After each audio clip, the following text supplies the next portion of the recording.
बच्चों के लिए एक दिलचस्प और सबक आमोज कहानी। हम कहाँ खेलें। मुसन्निफ मुख्तार अहमद। ऐसी ही दूसरी दिलचस्प कहानियाँ सुनने और पढ़ने के लिए बराए करम हमारे चैनल को सब्सक्राइब कीजिए। अगर कहानियाँ पसंद आती हैं तो उन्हें लाइक और शेयर ज़रूर कीजिए। शुक्रिया। हम कहाँ खेलें। साजिद जिस मोहल्ले में रहता था, इसमें आमने सामने कुल 20 घर थे। इसका घर कोने वाला था, जिसमें वो अपनी अम्मी, अब्बू और एक छोटी बहन के साथ रहता था। मोहल्ले में इसके बहुत से दोस्त थे, जिनके साथ वो गिल्ली में मुख्तलिफ खेल खेला करता था। बचपन बहुत मज़े का होता है। सारा ध्यान दूसरी चीज़ों से ज़्यादा खेलों में ही लगा होता है। खेल भी बहुत सारे और मौसमों के लिहाज से खेले जाते थे। लट्टू, गोलियां, गिल्ली डंडा, पिट्ठू गर्म, पतंगबाजी, क्रिकेट। ये तमाम खेल पूरे साल आगे पीछे चला करते थे। आजकल बारिशों का मौसम था और पिट्ठू गर्म और क्रिकेट के खेल जोरों पर थे। एक रोज जब बच्चे गिल्ली में विकेट लगाकर गेंद बिल्ला खेल रहे थे तो उन्होंने एक बहुत बड़ा सा ट्रक देखा। उनके मोहल्ले में साजिद की तरफ से तीसरा घर खाली पड़ा था। वो ट्रक वहां आकर रुक गया। ट्रक में मौजूद सामान नए किराएदारों का था जो इस घर में आए थे। सारे बच्चे खुश हो गए और खेल छोड़कर ट्रक के पास जाकर खड़े हो गए। उन्हें उम्मीद थी कि इन किराएदारों के कुछ बच्चे भी होंगे और वो उनसे दोस्ती कर लेंगे। ट्रक के पीछे एक कार भी थी। कार में से एक उम्ररसीदा खातून उतरी। उसके चेहरे पर मोटे शीशों की एक ऐनक थी। उसके साथ उसकी खादमा भी थी, जिसने उसका बड़ा से पर्स थाम रखा था।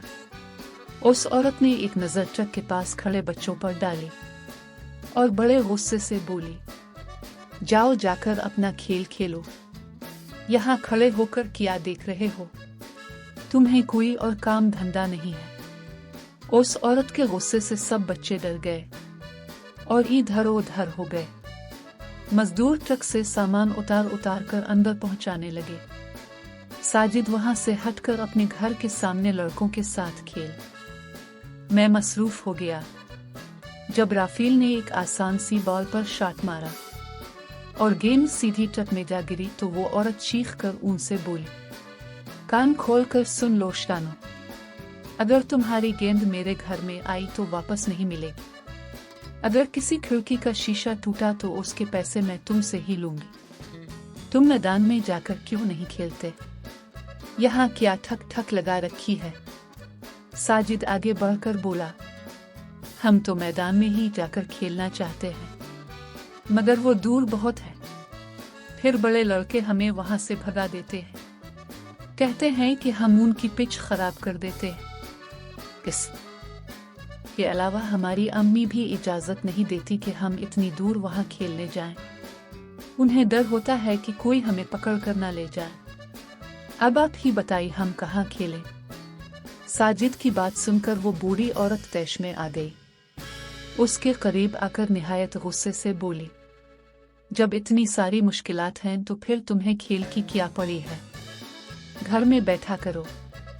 मोहल्ले वालों का सुकून क्यों गारत करते हो? ठीक है आंटी, आप अगर कहती हैं तो हम आपके घर के सामने नहीं खेला करेंगे। साजिद ने सर झुकाकर धीरे से कहा और दोस्तों को लेकर अपने घर के बाहर सीढ़ियों पर बैठ गया। वो औरत घोर कर उन्हें जाता हुआ देखती रही, फिर बुड़बुड़ाते हुए वापस हो गई। थोड़ी देर में ट्रक से सारा सामान घर में रख दिया गया था। वो औरत घर में चली गई और दरवाजा बंद कर लिया। लो भाई, गिल्ली में तो अपना खेलना बंद हो गया। अब हम कहाँ खेलें? मुनीब ने एक ठंडी सांस लेकर कहा, अब तो हमें क्रिकेट के बजाय गेंद से कैच ही खेलना पड़ा करेगा, और वो भी सिर्फ अपने घर के सामने। वो आंटी तो बहुत गुस्से वाली लग रही थी। मुझे तो उनसे बहुत डर लग रहा था। खलील ने सहमे हुए लहजे में कहा, मैं तो समझ रहा था कि इस घर में आने वाले किराएदार बहुत अच्छे होंगे। ये तो मुझे किसी स्कूल की हेड मिस्ट्रेस लग रही है। इतना गुस्सा तो वो ही करती है।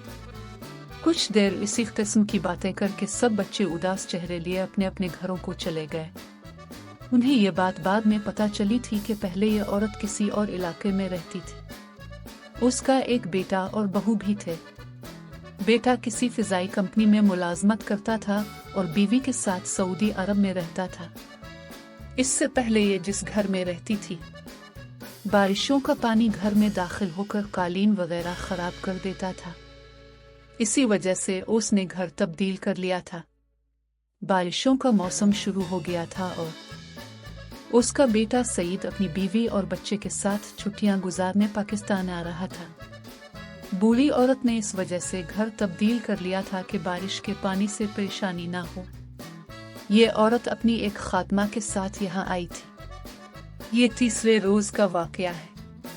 दोपहर का वक्त था। पूरी गली सुनसान पड़ी थी। साजिद के दोस्त उसके घर के बाहर अपने बैट और बाल लेकर बैठे हुए थे। तो ये हुआ था कि वो अपने घर के दरवाजे के आगे हल्की हल्की गेंद कराकर खेलेंगे। कोई चौका छक्का नहीं मारेगा। साजिद टेनिस की गेंद पर प्लास्टिक का टेप लपेट रहा था। टेप लपट गया तो गेंद इतनी ही सख्त हो गई जितनी के हार्ड बॉल होती है।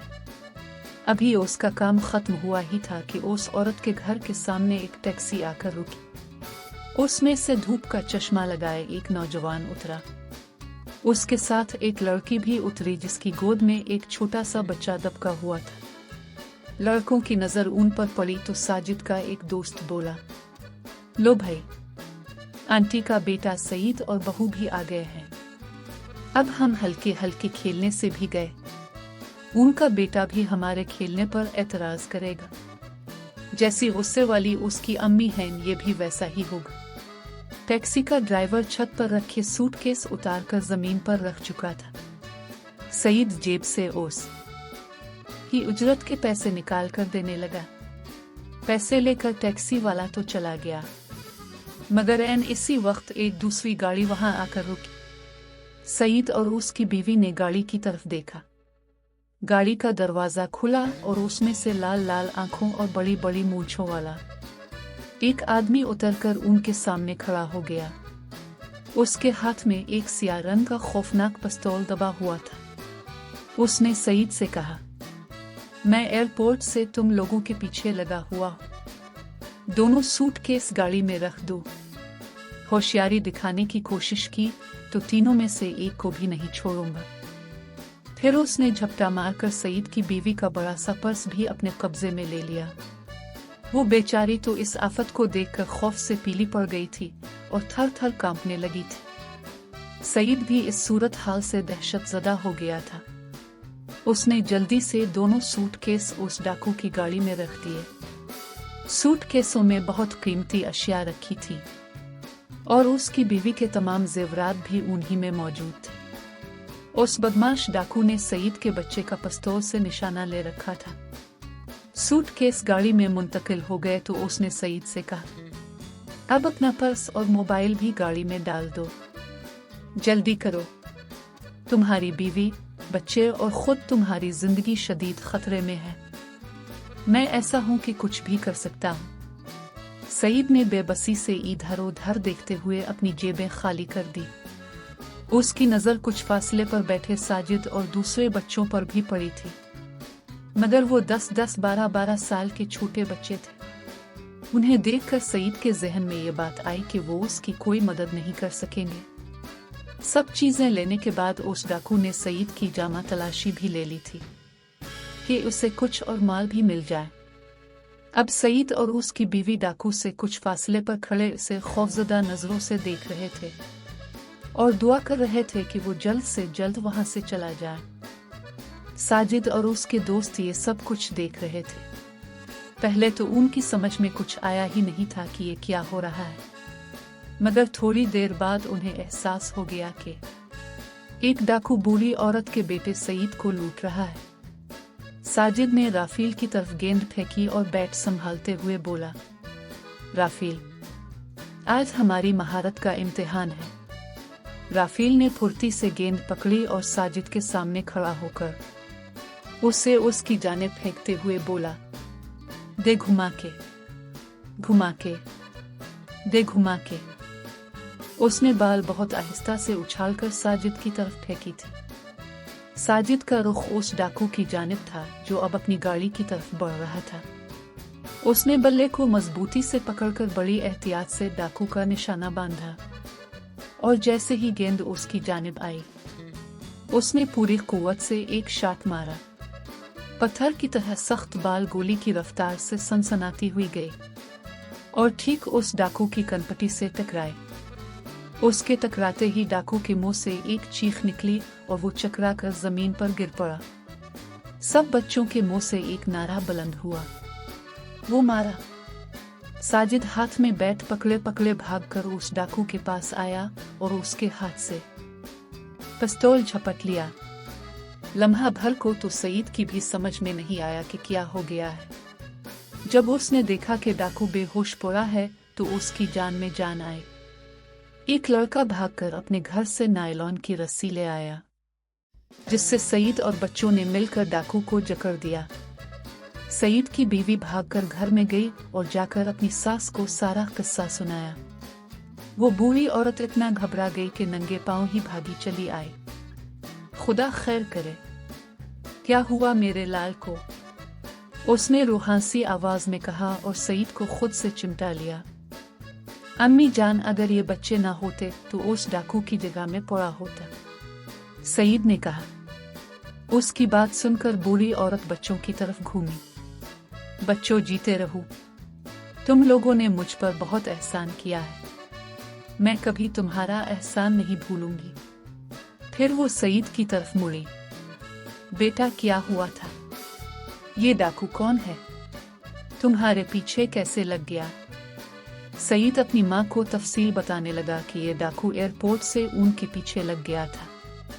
ये बच्चे गली में मौजूद थे और इससे पहले कि वो डाकू अपना काम खत्म करके जाता, इन लोगों ने उसकी कनपटी पर गेंद की जोरदार हिट लगाकर उसे बेहोश कर दिया। सारी कहानी सुनकर उसकी माँ शर्मिंदा नजर आने लगी। उसे अपना रवैया याद आ गया था जो उसने इन बहादुर बच्चों के साथ रवा रखा था। उसने ये ख्याल भी नहीं किया था कि मोहल्ले के छोटे बच्चे मोहल्ले में नहीं खेलेंगे तो फिर कहाँ खेलेंगे। गली मोहल्ले में खेलने वाले बच्चों के साथ किसी को भी बुरा सलूक नहीं करना चाहिए। तुम्हारा निशाना तो बहुत पक्का है। सईद साजिद को बाल पर शॉट मारते देख चुका था। मुनीब फखर से बोला, अगर किसी के सर पर सेब रखा हो तो साजिद गेंद पर हिट लगाकर बड़ी आसानी से उसे गिरा देता है। उसने इसकी बहुत प्रैक्टिस की है। ये सुनकर सईद बहुत मुतासिर नजर आने लगा। यहाँ पाकिस्तान में तो बहुत काबिल बच्चे मौजूद हैं, उसने तारीफी अंदाज में कहा। ये कहकर उसने अपना मोबाइल निकाला। उसका एक पुलिस अफसर दोस्त था। उसे फोन करके उसने पूरी सूरत हाल से आगाह किया और कहा कि वो तो अभी अभी यहाँ पहुंचा है, इसलिए वो उसकी मदद करे। थोड़ी देर में इलाके की पुलिस वहां पहुंच गई। गेंद अपनी पूरी शिद्दत से लगी थी। पुलिस के आने तक भी उस डाकू को होश नहीं आया था। पुलिस के सिपाहियों ने उसकी रस्सियां खोली और हथकड़ियां पहना दी। उसकी गाड़ी भी उन्होंने अपने कब्जे में ले ली थी। पुलिस के सिपाहियों के साथ आने वाले इंस्पेक्टर को जब इस वाकया की तफसील पता चली तो वो बहुत हैरान हुआ और साजिद समेत सब बच्चों को खूब शाबाश दी। उसने ये भी कहा कि इस कारनामे की बदौलत हुकूमत उन्हें इनाम भी देगी। चलते चलते इंस्पेक्टर ने सईद से हंस कर कहा, पाकिस्तान की क्रिकेट टीम में अगर ऐसे खिलाड़ी हों तो हमें एक की जगह दो वर्ल्ड कप बड़ी आसानी से मिल जाए। पुलिस के जाने के बाद सईद ने अपना सामान घर के अंदर ले जाकर रखा। उसकी बीवी और माँ उन बच्चों के पास ही खड़ी थी। सईद की माँ ने बड़ी शफकत से कहा, तुम लोग तो बहुत अच्छे और बहादुर लड़के हो। मुझे अपने उस रोज वाले सलूक पर अफसोस है। बच्चों, किया तो मुझे मुआफ नहीं करोगे? साजिद ने आगे बढ़कर कहा, आप हमें शर्मिंदा न कीजिए। आप हमारी बड़ी हैं, हमारे साथ डांट डपट भी कर सकती हैं। हम लोग तो बैठे मंसूबा बना रहे थे कि अब क्रिकेट कहाँ चलकर खेलें कि यह वाकया पेश आ गया। अब तुम लोग इसी जगह इसी मोहल्ले में ही खेला करोगे। मेरे पास बहुत वक्त होता है, मैं भी खिड़की में बैठकर तुम लोगों का खेल और गली की रौनक देखा करूंगी। मुझे अपनी गलती का एहसास हो गया है। बच्चे गलियों में नहीं खेलेंगे तो कहाँ खेलेंगे? जो लोग भी इस बात पर गुस्सा करते हैं वो गलत करते हैं। मैं भी गलत थी, मगर अब मुझे अपनी गलती का एहसास हो गया है। मुनीब ने आगे बढ़कर कहा, जब आपका ये छोटा मुन्ना बड़ा हो जाएगा तो हमारे ही साथ गेंद बिल्ला खेला करेगा, यही इसी जगह, क्योंकि उसकी अम्मी भी हमारी अम्मी की तरह उसे खेलने के लिए दूर नहीं जाने देंगी। छोटे बच्चे घर से दूर जाते हैं तो बुरे लोग उन्हें पकड़ कर ले जाते हैं। उस औरत की बहू ने कहा, लेकिन खेलते हुए उसे गेंद हल्के से करवाना, ये छोटा होगा ना। और देखो तुम सब बहादुर बच्चों की कल मेरी तरफ से एक जबरदस्त दावत है। सब बच्चों को तोहफे भी मिलेंगे। कोई बच्चा गैर हाजिर ना हो, वरना मैं खुद उसे घर से लेकर आऊंगी। बच्चे ये सुनकर खुश हो गए, मगर साजिद ने कहा, सॉरी आपी, हमारी भी एक शर्त है। अगर हमारी अम्मी ने हमें इजाजत दी तो हम आएंगे, वरना नहीं। उस औरत की बहू ने कहा, इसकी तो तुम फिक्र ही मत करो, कल मैं खुद हर बच्चे के घर जाकर उसकी अम्मी से इजाजत लूंगी। थोड़ी देर बाद सईद भी वहां आ गया। उसने अपने घर के सामने विकेटें गाड़ी और सब बच्चों के साथ मिलकर क्रिकेट खेलने लगा। उसकी माँ दरवाजे के सामने कुर्सी पर बैठी गोद में अपने पोते को लेकर मुस्कुराते हुए उनका खेल देख रही थी।